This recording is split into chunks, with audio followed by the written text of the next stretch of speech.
We're going to be changing out the wiper blades on a 2015 Jeep Cherokee. Michelin high performance blade replacements here.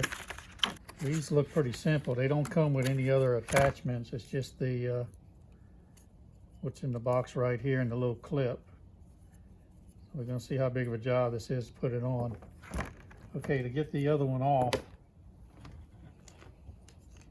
looks like if we pop this clip up here, then we just slide it down. That was a pretty easy one to come off. And this system that I bought, this one, replacement ones,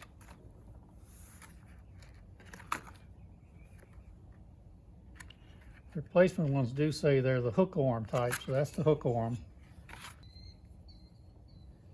Okay, we're going to take the arm and come underneath the clip and just snap it in right there, and that's it. So that's a pretty easy fix. I'll show you again on the other one. To get the old one off on this type that's on here now, we're just going to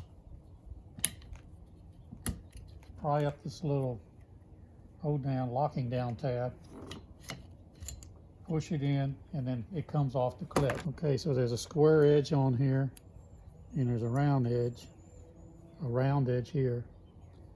Again, we're going to take the round edge, and it's right behind the metal here. So we're just going to come the hook arm in there. And while I just push it to the top so it won't go no further, and it clips, and see it's locked in there pretty good. It's a pretty simple and easy replacement.